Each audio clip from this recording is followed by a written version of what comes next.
Il y a beaucoup d'appelés, mais peu d'élus. Il y a beaucoup d'appelés, mais tous sont-ils appelés par Dieu directement? Dieu appelle ceux qui se consacrent et qui s'humilient devant lui, en les oignant d'une huile de repentance ou de son esprit, mais pour les autres.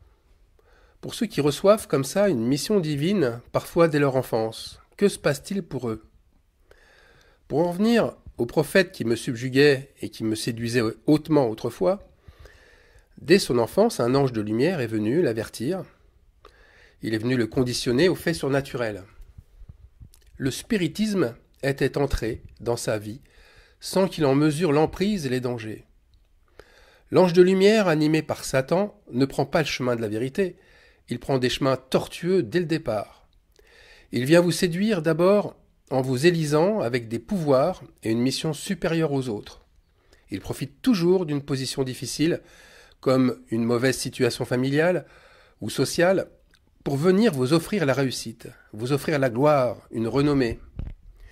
Des ténèbres, il vous amène à la lumière. Mais quelle lumière? La sienne. Ah, il vous demande de vous sanctifier. De quelle façon? En apparence.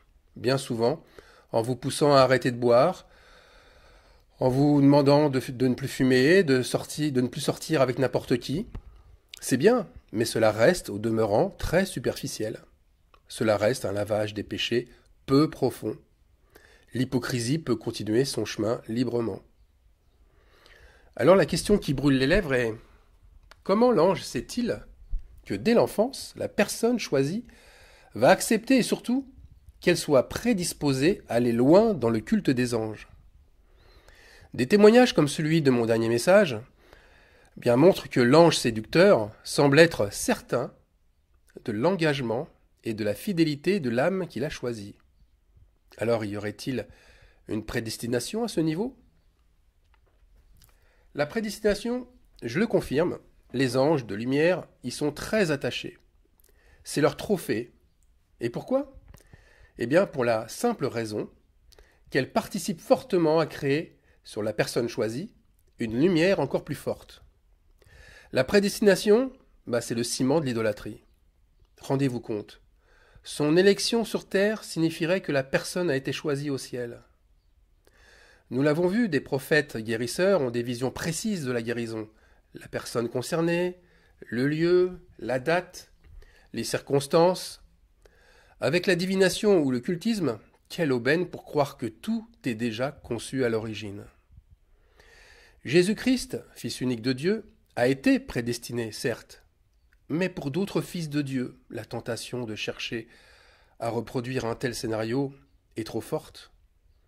Et l'imitation est à son comble lorsqu'une doctrine ou une voix ou une vision vient montrer que la lignée de l'élu suit en parallèle celle d'Abraham, elle suit en parallèle aussi celle d'Isaac ou celle de Jacob, ou encore que sa lignée est celle des grands prophètes d'autrefois, l'élu faisant exactement les mêmes miracles que le prophète Élie, par exemple, ou que le prophète Élisée.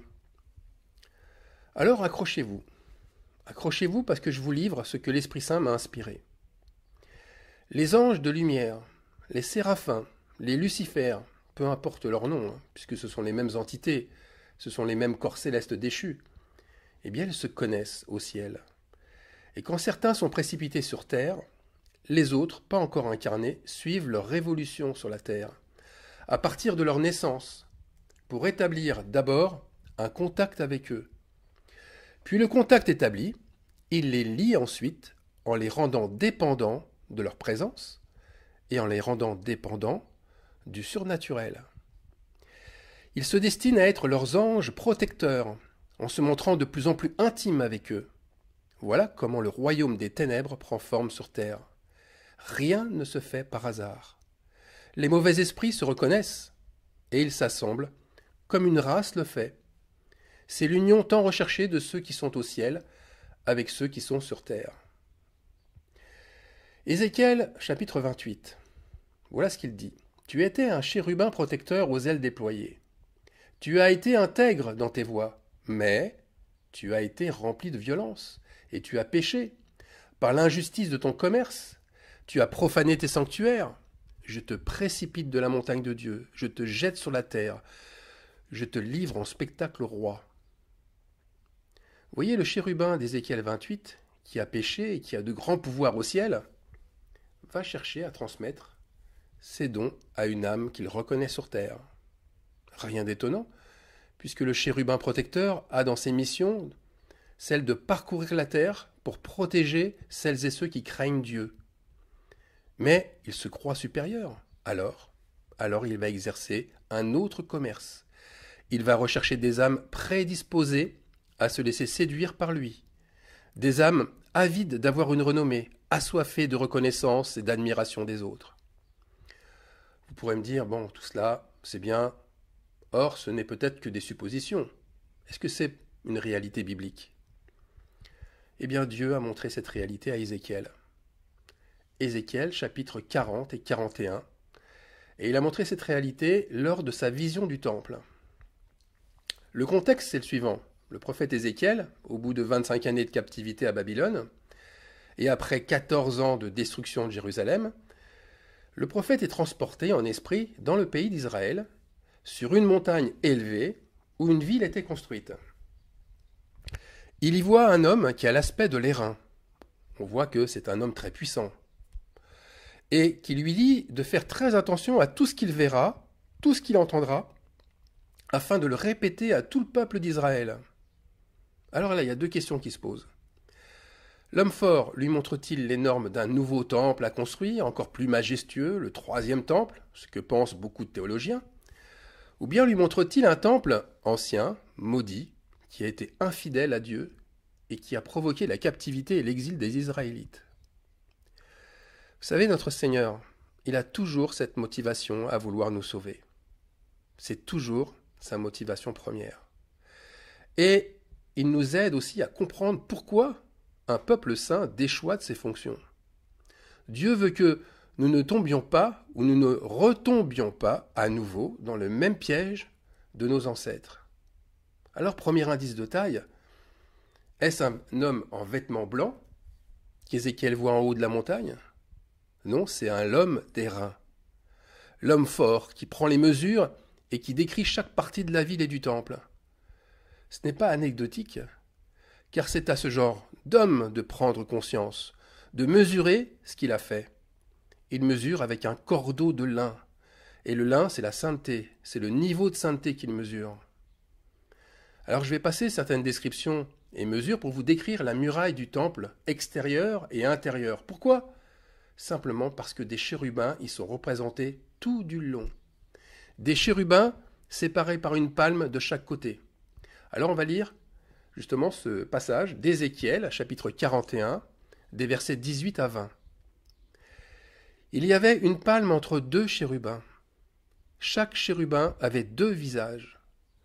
Une face d'homme tournée d'un côté vers la palme, et une face de lion tournée de l'autre côté vers l'autre palme. Il en était ainsi tout autour de la maison. Depuis le sol jusqu'au-dessus de la porte, il y avait des chérubins et des palmes. Et aussi sur la muraille du temple, des chérubins et des palmes étaient sculptés sur les portes du temple et sur les deux battants, comme sur les murs. Voilà de quoi est faite la protection du temple. Des chérubins représentés, il faut bien le reconnaître, très différemment de ceux décrits dans le livre de la Genèse, qui eux avaient une épée flamboyante. Des chérubins différents aussi des deux chérubins se faisant face et courbés couvrant de leurs ailes le propitiatoire de l'arche de l'Alliance. Ici, ce qui est frappant, c'est d'abord qu'ils ont deux visages, comme une double personnalité. On dirait aujourd'hui qu'ils sont atteints d'une espèce de schizophrénie. Ensuite, l'un a la figure d'un homme, et l'autre a la figure non pas d'un lion, mais d'un jeune lion. Et chaque figure est tournée vers une palme. Alors leur visage tourné vers l'extérieur regarde un butin à acquérir, c'est la palme. Ces chérubins ont tous le même regard tourné vers la gloire, leur gloire, puisque la palme, la feuille, l'ornement du palmier représente l'orgueil. Ça, c'est ce que j'ai développé dans le message sur l'orgueil de Jéricho. Souvenez-vous, la ville des palmiers, c'est elle qui nous donne cette interprétation. Alors la figure d'homme, elle représente ce qu'il cherche à mettre en avant, l'homme. Il cherche à faire monter l'orgueil dans l'homme. Tandis que l'autre face représente le regard du jeune lion. Képhir en hébreu dans le texte. Et les psaumes nous disent que le jeune lion, le képhir, est aux aguets car il éprouve la disette et la faim. Alors ils ont faim de quoi ces chérubins? Ils sont à l'affût de quelle nourriture? Eh bien de gloire et d'orgueil, avec leur face tournée vers la palme. Alors quand on regarde le sens de ce chérubin à double figure, on voit une créature de Dieu qui n'est pas intègre, qui n'est pas droite, qui joue un jeu double, ou un double jeu, et qui est comme assoiffé des êtres humains orgueilleux, tournés vers la gloire, affamés de gloire comme de jeunes lions. On comprend alors que le remplacement autour de la porte du temple signifie qu'ils chercheront à faire entrer dans le sanctuaire des sacrificateurs de la même nature, orgueilleux, avides de gloire, puisqu'il n'y a que des sacrificateurs qui ont possibilité de pénétrer dans le temple pour y faire leur service. Et ces sacrificateurs seront alors en odeur de rébellion et d'abomination aux yeux de Dieu. Le temple sera alors de cette manière entièrement souillé et profané. Alors c'est l'interprétation que j'ai reçue concernant les chérubins du temple d'Ézéchiel. Et là aussi, le chapitre 44 d'Ézéchiel confirme entièrement cette interprétation. Regardons bien l'état du sanctuaire qui est décrit. Ézéchiel est transporté en vision vers les portes du sanctuaire. D'abord, on lit ça au chapitre 43, vers la porte de l'Orient. Celle où s'avance la gloire de Dieu, nous dit le texte, où sa voix est pareille au bruit des grandes eaux. Eh bien, un chapitre plus loin, nous lisons que cette porte de l'Orient est fermée, car Dieu y est passé et il n'y passera plus. Alors pour des théologiens, cette porte, elle sera à nouveau ouverte par le Messie tant attendu. Mais le propos n'est pas là. Le propos, c'est que le temple, c'est notre cœur, c'est notre âme. Et la vision du Fils de l'homme est très claire. La gloire de Dieu est venue y faire sa demeure, mais elle est repartie. Elle a été chassée par l'iniquité, et elle n'y viendra plus, car Dieu a condamné la seule entrée par laquelle il s'invite en nous. Et la vision insiste auprès d'Ézéchiel. Elle insiste de cette manière. Fils de l'homme, sois attentif, considère attentivement l'entrée de la maison et toutes les issues du sanctuaire. Pourquoi doit-il être si attentif aux entrées? Qui est entré dans le sanctuaire pour le souiller? C'est là que la vision nous informe de la cause de cette malédiction. Tout s'est passé à une porte. Tout s'est passé à la porte du septentrion, qui est la porte du nord. Cette porte se trouve à l'endroit où Ésaïe a eu la révélation d'un astre brillant qui a dit dans son cœur « Je monterai au ciel, j'élèverai mon trône au-dessus des étoiles de Dieu, je m'assiérai sur la montagne de l'assemblée à l'extrémité du septentrion. » Et le prophète Jérémie, n'a-t-il pas lui aussi reçu une vision forte concernant cette porte du nord? Dieu lui dit « Que vois-tu » Et là, c'est Jérémie qui répond. Je répondis, je vois une chaudière bouillante du côté du septentrion. Et l'Éternel me dit, c'est du septentrion que la calamité se répandra sur tous les habitants du pays. Jérémie chapitre 1, versets 13 et 14. Si on revient sur la vision d'Ézéchiel, mais elle ne fait que confirmer l'origine du mal. Mais aussi elle confirme que l'histoire ne fait que de se répéter, de génération en génération. On va lire justement Ézéchiel, chapitre 44, à partir du verset 6. « Tu diras aux rebelles, à la maison d'Israël, ainsi parle le Seigneur l'Éternel. Assez de toutes vos abominations, maison d'Israël. Vous avez introduit dans mon sanctuaire des étrangers incirconcis de cœur et incirconcis de chair, pour profaner ma maison. Vous avez offert mon pain, la graisse et le sang à toutes vos abominations. Vous avez rompu mon alliance.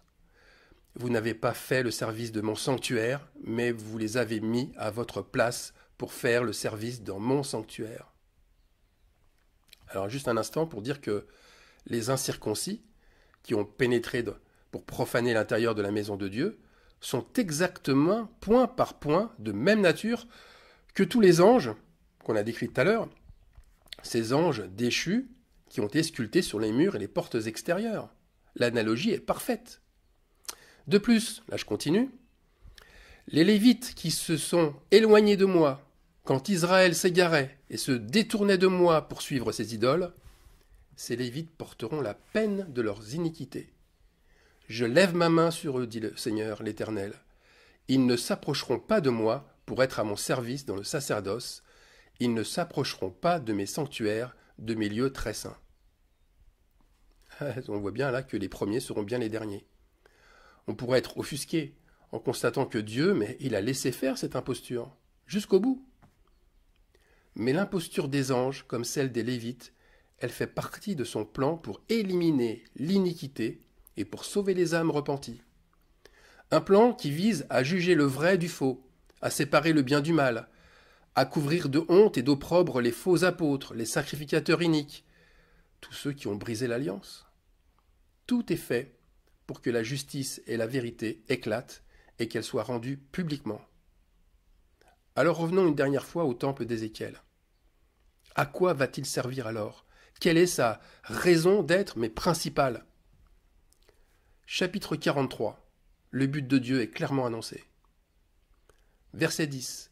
Toi, fils de l'homme, montre ce temple à la maison d'Israël, qu'ils en mesurent le plan et qu'ils rougissent de leurs iniquités. Verset 11. S'ils rougissent de toute leur conduite, alors fais-leur connaître la forme de cette maison, sa disposition, ses issues et ses entrées, tous ses desseins et toutes ses ordonnances, tous ses desseins et toutes ses lois, mets-en la description sur leurs yeux, afin qu'ils gardent tous ses desseins et toutes ses ordonnances, et qu'ils s'y conforment dans l'exécution. Telle est la loi de la maison. Vous voyez, Dieu ne s'attend pas à une nouvelle construction, un nouveau temple de leur part. Il s'attend plutôt à une réelle repentance de la part de toute la maison d'Israël. Une grande repentance.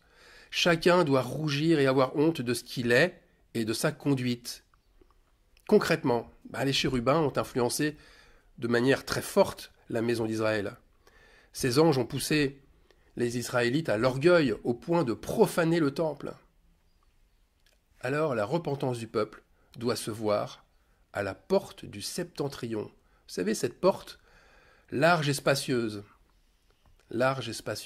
comme le nomme Jésus aussi, qui est tenue ouverte, et d'où vient l'ennemi.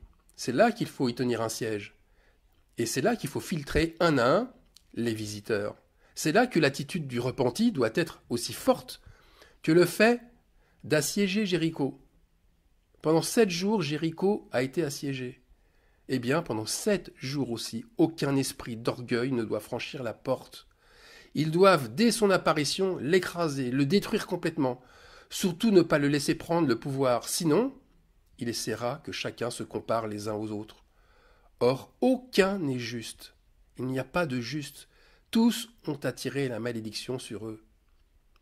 Ce jugement, cette repentance, eh bien c'est la nôtre aussi. Même nous qui sommes au XXe siècle, au XXIe siècle. Le temple de notre cœur doit être examiné point par point, à chaque porte, comme celui d'Ézéchiel. Sommes-nous des sacrificateurs fidèles? Avons-nous joué les instigateurs, les premiers rôles dans cette trahison? Car nous l'avons lu, le jugement est déjà prononcé pour les Lévites. Ceux qui ont usé de spiritisme, pour les sacrificateurs aussi infidèles, la même chose. La main de Dieu est déjà levée sur eux. Ils ne s'approcheront plus des sanctuaires. La porte du repas des noces de l'agneau, celle qu'ils ont profanée, celle de l'Orient, leur restera définitivement fermée. Amen.